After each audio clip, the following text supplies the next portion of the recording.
You're listening to Combat Radio with Ethan Dettenmaier, right here on LA Talk Radio. Radio and CHILLPAK Hollywood Hour. Hooray. Ethan Dettenmaier Yes, of Combat thank you. Radio. Thank you. TV's Dean Haglund of Yes. CHILLPAK Hollywood Hour. Yeah. And our special guest, Marc Zicree.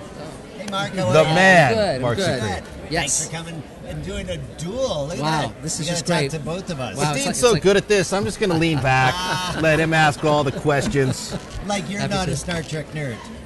Hey, man, Star I Trek. got my Vulcaneers around here somewhere. See, I'm Yeah, telling you. yeah, Awesome. yeah. This Well, is great.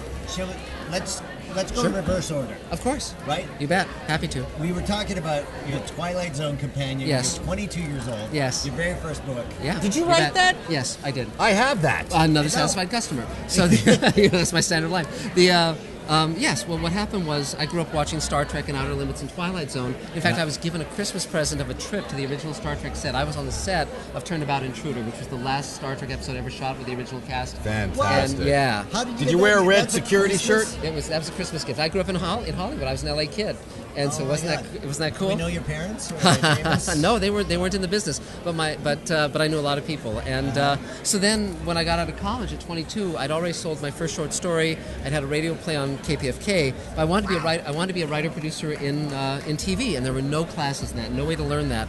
So I thought, well, I'll write a book about one of the greatest shows ever made, and I'll learn that my job by doing that. Right. And so it was 2 years after Rod Serling had died, but his widow Carol was still in the house. Everything was exactly as he'd left it. So What, the typewriter and all the cigarette even packs? his senile Irish setter, it was still there. The 6 Emmys, there was one room that was just trophies. It was 6 Emmys, the Peabody Award, the 3 Hugos, amazing. Wow. And his office out back with all these paperbacks, all these science fiction paperbacks on these shelves, and you'd open the paperbacks, many of them had never been read, and there'd be a stamp that said "Property of CBS" on the inside for the cover. It was really cool. And I would crawl through his attic, and his scrapbooks were up there, and his files, amazing stuff. Amazing. Wow. And in the garage, 16 millimeter prints of all the Twilight Zone episodes, original with the coming attraction spots, the original commercials. Many had never even been put through a projector. Wow. And they were piled high, and I would take home a stack of the film cans and just put them on a projector and watch them. It was amazing. That is amazing. You know what I love about Yeah. that book is there's so many little production inside notes. Yeah. that Right. you probably couldn't find anywhere else on Earth. And that was the thing. That book actually made me realize how freaking hard Rod Serling worked. Like that was Amazing. a live show every week, Yeah. churning out a script, rehearsing, Yeah. casting. Like how do you even? Yeah. Well, they shot I have them trouble. in 3 days. 3 days, every episode. The- And amazing. The episode where the two police go into the diner Yes. and the bus has a like great his one. production company logo on the Cayuga. side of Yeah, Cayuga. that's right, that's you know, right. with the little kind of That's right. tongue-in-cheek moments. Yeah, and- with the real Martian Did he police really stand have up. his own production bus? He had his own production company, and when Twilight Zone ended, CBS said to him, well, we want to buy the show, but it's never going to turn a profit, and they kind of poor-mouthed it. They said it was a very expensive show, so he sold it for $1 million. The next day they syndicated it all over the world. He said that was the stupidest thing he ever did. Ah. And he never did it again. With Night Gallery, he retained ownership. But, Oh, yeah. But it was a great show. It was a great show. And Yeah. there was one episode called Nightmare at 20,000 Feet, the one with William Shatner. and William the Gremlin Shatner, on yeah. Of course. And I just Directed produ- by Richard Donner. That's right, and I just produced the Twilight Zone Blu-ray, and I did 50 commentaries of episodes for the Blu-ray. I won the Saturn Award last year for that. I'm up again for it this year. Who are you? Congratulations.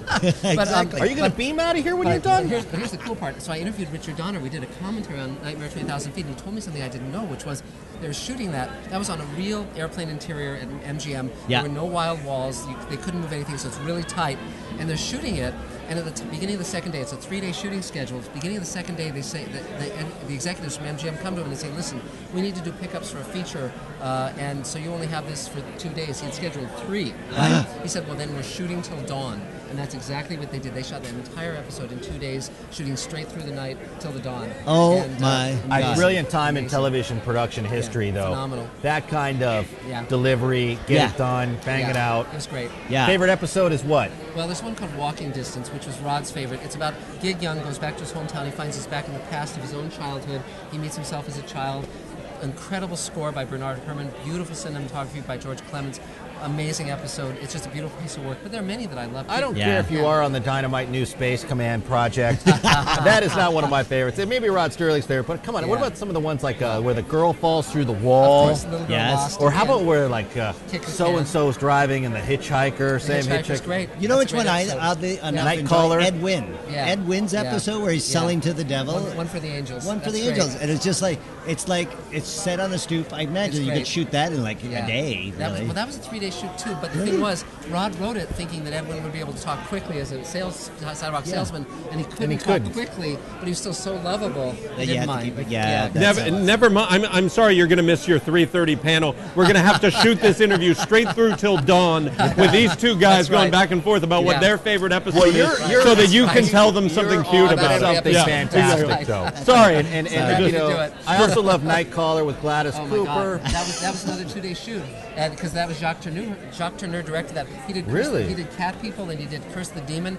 and it's interesting because Richard Matheson was trying to get them to hire Jacques Tourneur, and they said, well, he's old. I don't know if he can keep up with the pace. Instead of shooting in 3 days, he shot it in 2 days. So that was like so much fun. Well, I mean, come on, when you're working with Val Luton, though, you know, you're not used to having a luxurious Kubrick-esque time frame. But it's such a great episode with Gladys Cooper in the shadows of the tree. Oh, man. So good. It's just, even though the cemetery is kind of quaint in it, it still has like a little bit of like this nostalgic vibe when you see it. Great. What a cool little project. So that's your 22. Then what's your first TV gig from that? I was writing, by the time I was 22 or 23, I was writing for TV. And so... was it like, we love the book and therefore... No. I took... When I was an art student at UCLA. I was enrolled in the art college UCLA. by mistake. Yeah. Oh, I'm a UCLA grad as well. All the best people. Yeah, Dean. Well, that's questionable.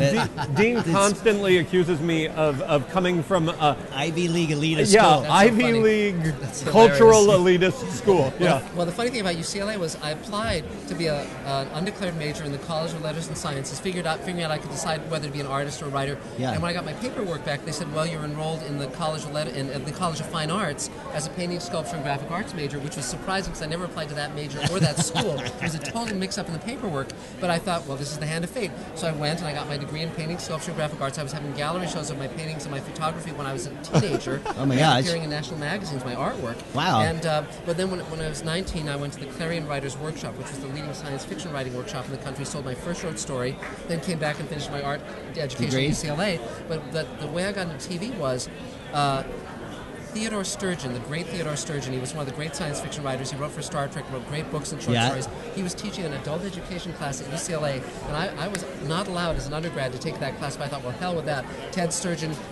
Gotta go. Yeah, exactly. So I took Ted's class. He became my mentor when I was like 19 years old. And his teaching assistant was a young man named Michael Reeves, who was just starting a career as a writer. Michael and I became friends. He was writing animation. When I got out of college, he said, you want to write some of this stuff with me? So the first thing I wrote for TV was a show called Space Stars. It had Space Ghost. And I wrote that. Then I wrote Smurfs. Then I wrote He-Man and Super Friends. And I was the god of animation. Let me ask you, Mark, in all seriousness, what's it like just being great at every fucking thing you do?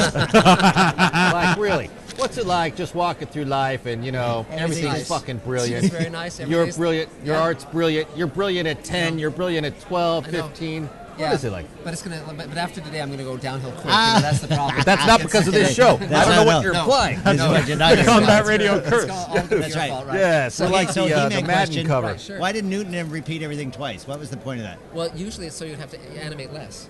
So it's like So we're just filling time. So he just said everything twice. Yeah, just vamping. Oh my God. But it's great writing animation. I learned how to structure a story and write on deadline and all that. Right. And then I could earn enough to live for the year writing about 3 months in animation. So I said to all my employers, I'm going to stop at this date and write my live action spec screenplay to get me into live action. Oh, very good. And so I was able to earn about $100,000 in 3 months. And so that was nice. And but so the moment I said, okay, the date has come and now I'm not going to be doing that, I'm going to be writing my spec script, I started getting all these animation offers. So I had to turn down $200,000 in 2 days. And that ruins your writing day, right? Yeah, that kind of does. So then I'd go to UCLA to write in the research library, so they couldn't reach me. This is before cell phones. Right. And I wrote that spec screenplay. It sold, and then I got hired by NBC to write a live-action pilot, and that got shot, and that got aired, and I was in live action. And then so that led to me story editing. What were you writing on? I mean, literally, were you typing?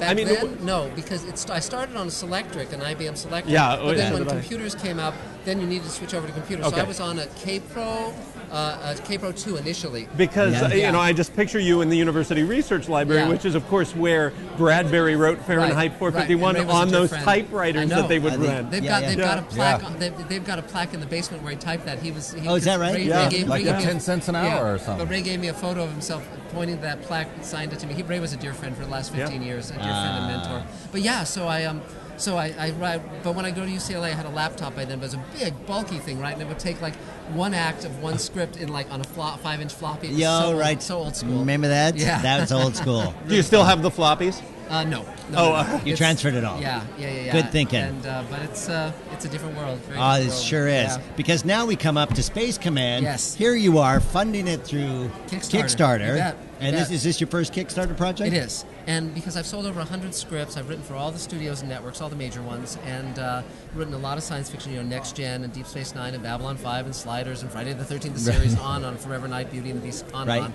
And but then in 2007, I was on a panel at a science fiction convention at UCLA. UCLA has been very good to me. There was a panel on Star Trek. Okay. And this was just, I guess it might have been even earlier, 2005, 2006, and Enterprise was just winding down. The fans weren't really happy with it. And Walter Koenig was on the panel with me, and someone in the audience says, what's the future of Star Trek? And this is before JJ announced he was doing the movie. Right. And what Walter said in his answer was so peculiar that I sat down with him for an hour after the panel and said, tell me all about this. Yes. What he told me was, Doing... that in upstate New York, there was an Elvis impersonator named James Cawley. Yes. And he had rebuilt all the original Star Trek sets. And he was in a shooting, second-story office building. And he was shooting all the Star Trek, he was shooting new Star Trek episodes starring himself as Kirk, and he was getting more viewers for his episodes on the internet than Enterprise was getting on UPN. So I said, holy cow. And Walter was about to go star in one as Chekhov, and it was an episode being written by Dorothy Fontana, DC Fontana, who was written for the original show. So that night I went online, I checked out what they were doing. They had a sequel to The Doomsday Machine that they had shot with William Wyndham and Malachi Throne and Barbara Luna, who had been guest stars on the original show. Yeah. And it was so much fun, and the effects were great, and the writing was really solid, and the costumes were great, sets were great. And I thought, I can see possibility here. Right. So my friend Michael Reeves, the one who got me into TV in the first place, subsequently had sold 400 teleplays, won an Emmy for Batman the Animated Series, written for Next Gen. Years ago, in the 70s, they were going to bring Star Trek back as a TV show. It was called Star Trek Phase 2. This is in 1976. Wow. We spent a year buying scripts and building sets, but then Star Wars came out, and they decided to make the Star Trek movies instead. Right. Pulled the plug on that show. It never got made. They had the entire cast except for Nimoy, all ready to do it. Nimoy and Roddenberry were at war with each other over merchandising at that point. So Michael Reeves went in and he pitched a story back then about Sulu, where Sulu gets marooned on an alien planet, raises a family. It's all in the wink of an eye on the Enterprise, and and it was a great story. Yeah. So I called Michael once I learned about New Voyages, Star Trek New Voyages, and I said to Michael, "You want to write this with me? Because we've been dear friends forever." Right. He said, "Sure." So then I contacted the boys in upstate New York and I said, "We could write this for you. We've sold over 500 teleplays, and both wrote for Next Gen." But I'd also like to direct it. They said, sure. It's because I wanted to have a directorial sample. Right. And so then I reached out to George Takei, because I'd wanted to work with him forever. Of course. And so I typed up the storyline. I changed it somewhat, because subsequently they'd done a Next Gen episode called The Inner Light, so I didn't want to have it be similar to that. So I made it all happen on the Enterprise, and it was about the Sulu and his daughter, and he's like living the barbarian lifestyle for 25 years on this alien planet. So he's got long hair and dressed in leather, and he has a sword. It's Sulu the barbarian, and his daughter's only known him and the mother. They've been marooned all People these don't years. know this, but that's actually how George lives. Yes, yeah, exactly. that's right. Yes, Yeah, so exactly. And so I typed up the synopsis of the storyline, 3 pages, and I went to George's house, and I sat in his dining room, and I told him, "You're a brilliant actor. I'd seen him in many things other than Star Trek." And I said, "You never got the Sulu episode you deserved. This is it." And I said, "I need you to read these 3 pages now and tell me if you'll do this." And he read them right there, and then he said, "I'm in." So I then spent 6 months building a production team of my friends from Hollywood, the Oscar and Emmy winners. Right. And along with the fans, the Star Trek New Voyages guys, we spent 9 days filming upstate New York. Then we built the Excelsior Sulu ship here in LA, shot green screen here for Shuttlecraft and Shuttle Bay, and then one day with the effects team in Orlando. So it was 12 shooting days, and then a solid year of post, because there were 700 effect shots. Wow. And my goal was to make it as good as a network show. And we made it for under $100,000. If it had been done with the network, it would have been at least $5 million. And it was nominated for the Hugo and the Nebula. And what's that one called? It's called World Enough in Time. World and Enough in it's Time. Star Trek New Voyages. They also go by Star Trek Phase 2 now. And you can watch it if you go to spacecommand.com. You can watch the whole episode just by clicking through. There you have it, spacecommand.com. Look at Works its that. way back into the conversation. You bet. See how that works? You bet. Fantastic. And But then now, also, yeah, go ahead, please. But now this Space Command You is a bet. whole different series. It is. Well, that showed me that you could do something of quality, of a high quality, similar to what a network or a studio was doing, and you didn't need them anymore. Right. With the fans, with Kickstarter, Yeah, you don't with the need them internet, anymore. You're with absolutely digital right. cameras and Final Cut on a Mac. and I run a round table of writers and directors and actors and producers in Hollywood. That's thousands of people. And so with this wonderful support network I have, I thought, okay, I'd never raised financing. I'd never raised money. I thought, let's see if I can. And it was a totally new experience. So I thought, so there was every now and then I'm on a radio show called Coast to Coast, and it has 5 to 10 million listeners a night. Yes. And I was on I've been on that. It's a great show. Yes. And I'm on every few months. And I was on a couple of years ago, and a young director in Europe heard me on the show. He had been very successfully directing rock videos for bands like U2 and Manowar and commercials, but he wanted to be a science fiction movie director. So he heard me on the radio, and he moved here for me to mentor him. And he's done 9 science fiction movies in a row, all successful. His name is Neil Johnson. And he's got a warehouse, and he started building spaceship sets. And we were looking for a project to do together. And he's a genius at low budget, high quality, tons of effects. And also my friend Doug Drexler, who won 2 Emmys and an Oscar. He's the effects guy from Next Gen and all those shows, and also Battlestar Galactica. Right. We were all talking about how much we loved science fiction in the 50s and that vision, that hopeful vision of man going out into space. Space. And New frontiers. So I said to Neil, okay, if we wanted to do a series of these films, how much would it cost? And he said, well, the first one would cost $50,000. And so I said, okay, done. So we set our target for $75,000 over 2 months on Kickstarter, and as you said, we raised it in just over 3 days. 3 days. We're now up to $170,000. We still have Comic-Con ahead of us. We're doing a big panel at Comic-Con. We end our campaign a week from today. You know, Mark, you know what would put your Space Command over the top? Dare I make the suggestion is 3 rather savvy radio personalities in the command control booth doing stuff like this. Space Command, stand by. There you go. I think, General Zicree is ready to speak. General, you're on. That's great. I think I knew I was missing something, and you just filled that. And now you've got it. But just think of the built-in marketing. Right Combat there. Radio, 1.3 million listeners. CHILLPAK with close to 500. Changing the way people listen to the internet. Think about it. Think about it. No, That's it's, right. well, we have a standing offer to anyone who interviews us that if they want to be in the big death scene, they can. Oh, that's a yes. Absolutely. We're a yes on that. That's a yes on that. The massacre on Saturn Prime. Mark, we were having an interview earlier with Oscar-winning effects Joe guru. Viscoso. Yeah, and one of the things we were talking about was, because he, like us, grew up, loving these movies from the 50s and 60s and television, and he's just so frustrated, even as an effects guy, that nothing's being done in camera anymore. It's all CGI. Yeah, right. And it seems to me, again, because of the budget levels on this, so much of it is about how do we inventively do this in camera. Exactly. Well, and it's not so much in camera as just how do we do this in the best way possible. And it's combining old school and new school.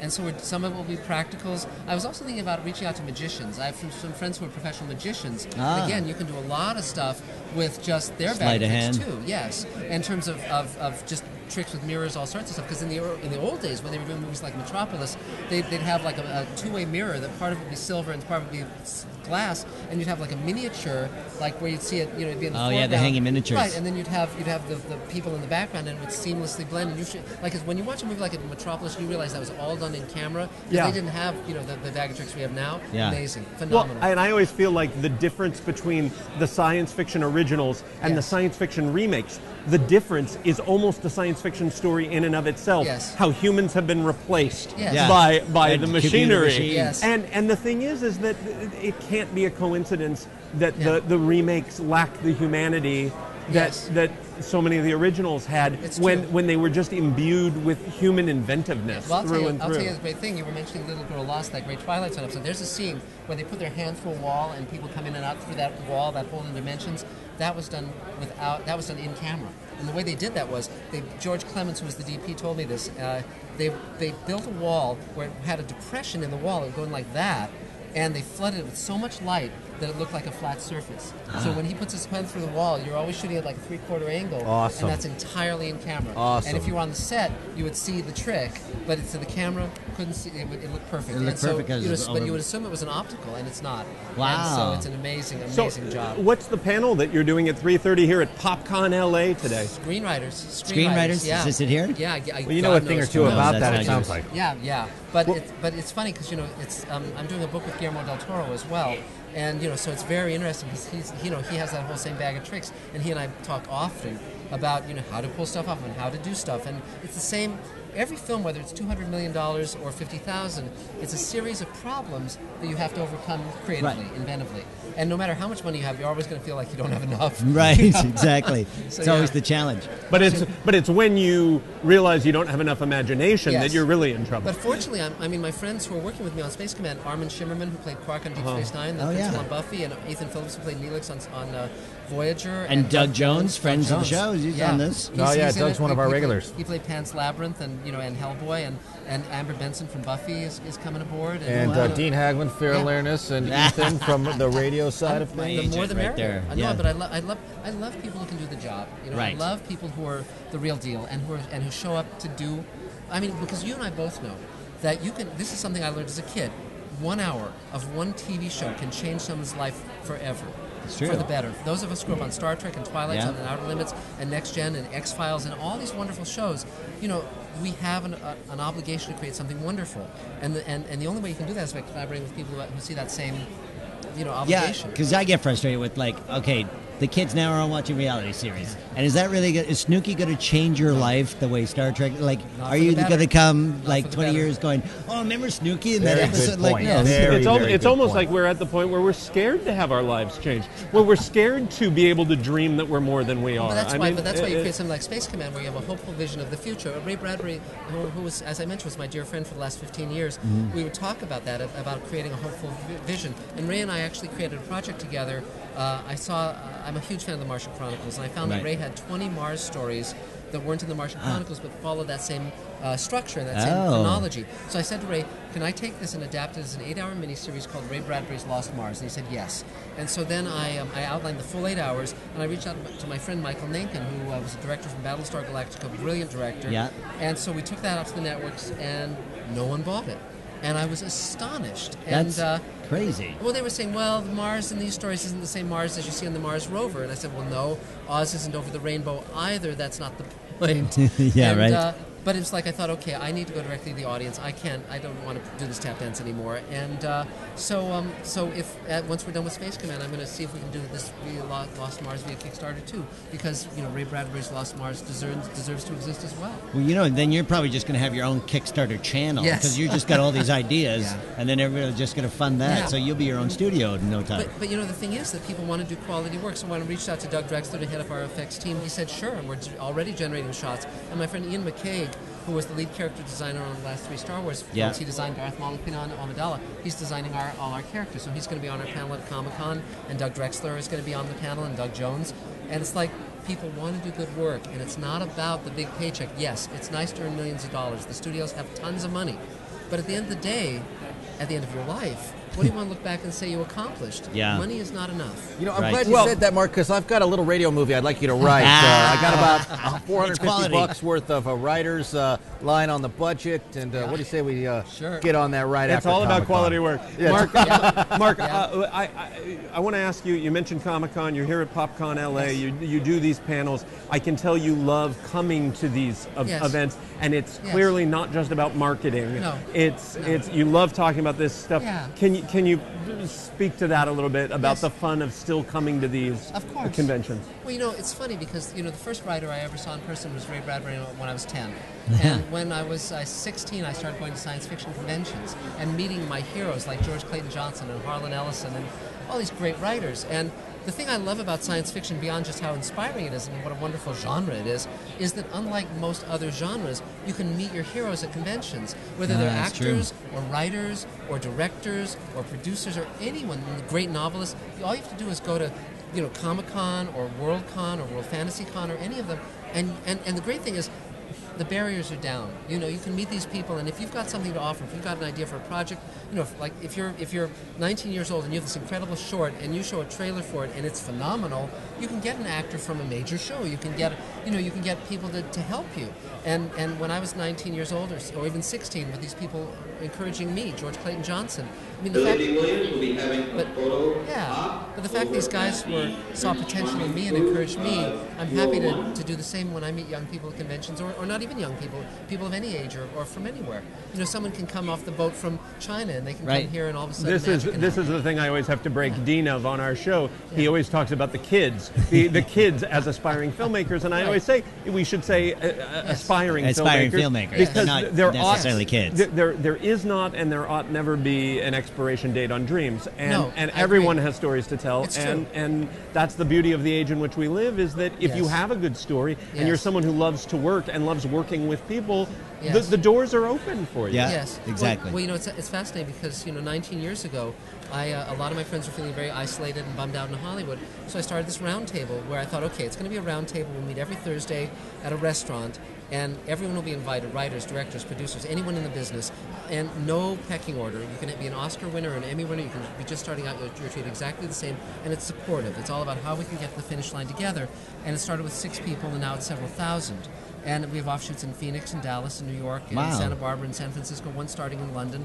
And our youngest member of our table is 12, and our oldest member is in his 80s. He comes in a wheelchair and he says, I've got the arthritis awful bad, but I got a project and I'm looking for a writer. And it's great, you know, and everyone is welcome, yes. And you never know who's got something magical. Right. You know, and so I don't judge people in that way. If they've got something to offer, come aboard. So one more time, Marc, where should people visit to help with Space Command? Space Command, it's spacecommandmovie.com, and they can see the Kickstarter page there. They can watch our videos. We got and also, by the way, I've got videos talking about all these different shows that I've written for. So, for instance, Armin Shimmerman and I talk about Far Beyond the Stars, which was the DS9 episode that I came up with, which is a very well-known episode where the main character goes back to the 50s and he's a science fiction writer. So you can actually watch me talking about Smurfs and He-Man and all these different shows. Oh my gosh, it's really fun. So spacecommandmovie.com, and you can see wonderful things there, and come aboard. The more the merrier. Thank you. What a joy, Marc. Yeah. Excellent. Thank